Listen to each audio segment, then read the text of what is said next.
Your AC works perfectly while the car is moving.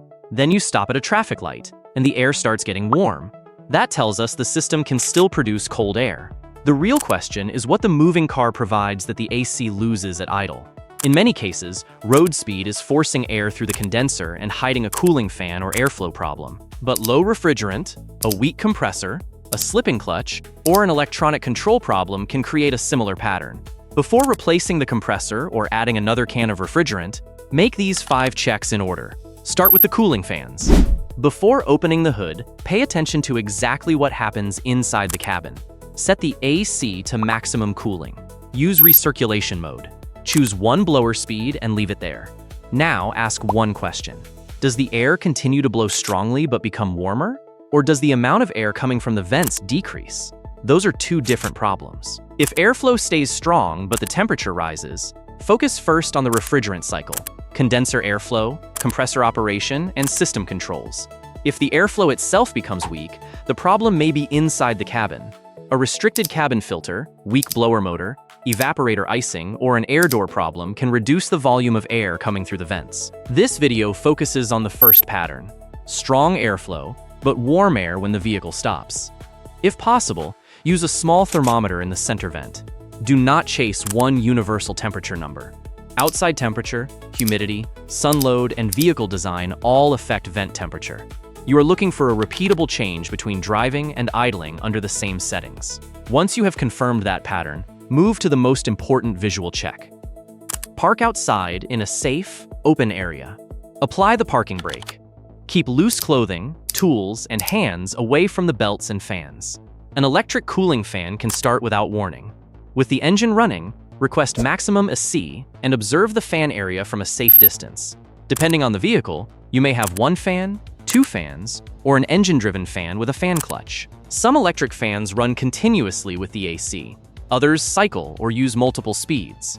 So do not assume every fan must behave exactly the same way.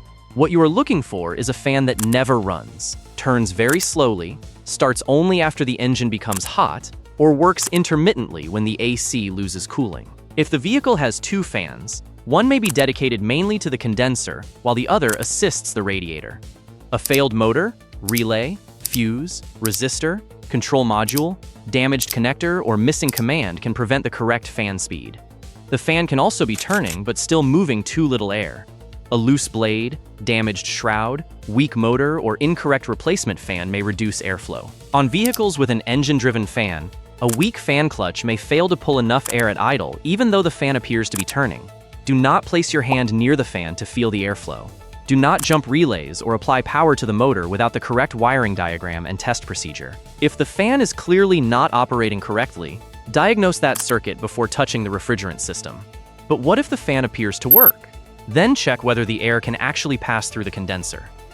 The condenser normally sits at the front of the cooling stack. Its job is to release the heat the refrigerant collected inside the cabin. While the vehicle is moving, air is forced through the grill and across the condenser. At a stop, the fan must pull or push that air through. Look through the grill with a flashlight. Check for leaves, insects, dirt, road debris, or a plastic bag blocking the surface. Also inspect the narrow space between the condenser and radiator when it is safely visible. Debris can collect in that gap even when the front surface looks clean. Look for crushed or folded fins. A small number of bent fins may not matter. A large damaged area can reduce heat transfer and airflow. Also, check that the fan shroud is present and properly attached. The shroud helps direct air through the condenser and radiator instead of allowing the fan to pull air around them. Clean the condenser only with a method appropriate for the vehicle. Do not place a pressure washer nozzle close to the fins. High pressure can fold the thin aluminum fins and make the restriction worse. If the temperature gauge also rises while the AC is on in traffic, switch the AC off and take the cooling system problem seriously. A fan or airflow fault can affect the radiator as well as the AC condenser.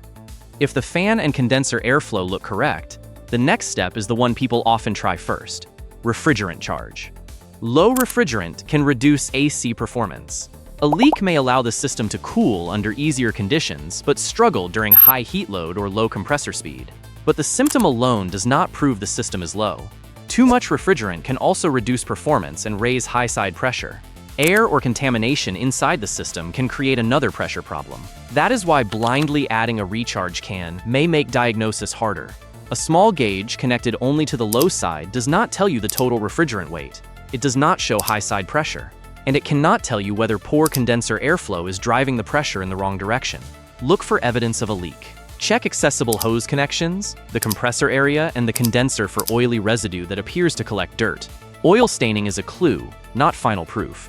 Some leaks require an electronic detector, ultraviolet inspection, or pressure testing. The accurate method is to identify the refrigerant type, recover it with the correct equipment, repair any leak, evacuate the system, and recharge it to the specified weight. Do not release refrigerant by pressing a service port valve. Do not mix refrigerant types or use unknown hydrocarbon products. If the system has already been recharged and the symptom quickly returned, the important question is not whether it needs another can. The question is where the refrigerant went and whether the charge was correct in the first place. If charge and condenser airflow are correct, move to the compressor and its drive system. Older AC systems commonly use a magnetic clutch that connects the compressor to the engine. Other systems use variable displacement compressors that may remain engaged while internal output changes. Electric and hybrid vehicles may use an electric compressor. That means you cannot diagnose every vehicle by listening for one click. On a clutch-equipped compressor, watch from a safe distance and confirm whether the clutch engages when a C operation is requested. Look for a clutch that slips, cycles abnormally, overheats, or disengages as the air becomes warm. Inspect the serpentine belt with the engine off and cool. Look for contamination, missing ribs, frayed edges, glazing, and poor alignment. A weak tensioner or slipping belt can reduce compressor speed. Some drivers notice that the AC immediately gets colder when they lightly raise engine speed while parked. That is useful information, but it does not prove the compressor is bad. Higher engine speed can increase compressor output. It may also change fan speed, belt grip, or system pressure. A professional diagnosis compares low side and high side behavior under controlled conditions. A compressor that receives the correct command but cannot create the required pressure difference at idle becomes a stronger suspect. But that conclusion should come after airflow, charge, and drive system checks. There is one final category that can make good mechanical parts appear faulty. A modern AC system depends on information from several modules and sensors. When scan data is available, compare AC request, compressor command, cooling fan command, refrigerant pressure, engine coolant temperature, and ambient temperature. The exact parameter names vary by vehicle. If the climate control module requests cooling, but the engine computer does not command the compressor, look for the reason. The system may see pressure that is too high or too low. Engine temperature may be excessive. A sensor or wiring fault may be present. The control module may be deliberately reducing compressor output to protect the engine. Compare fan command with actual fan operation. If the computer commands high fan speed, but the fan barely turns, the problem is likely in the fan, wiring, or control hardware. If there is no fan command, the problem may be a sensor input, module decision, or vehicle-specific control strategy.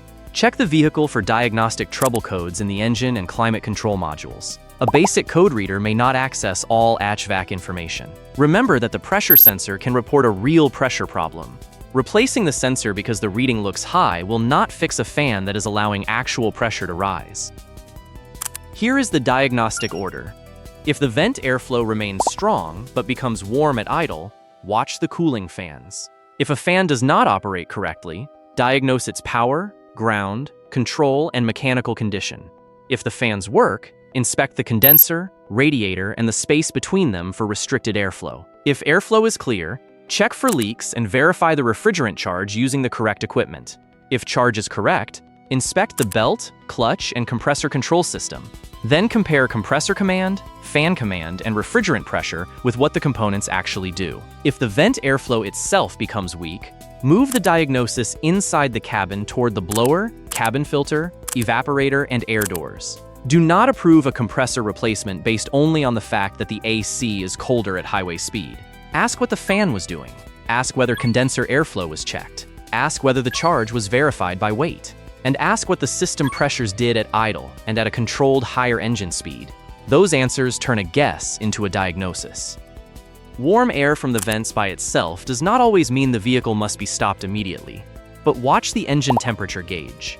If engine temperature begins rising in traffic, an overheating warning appears, or you smell burning electrical material from the fan area, switch the AC off and stop safely.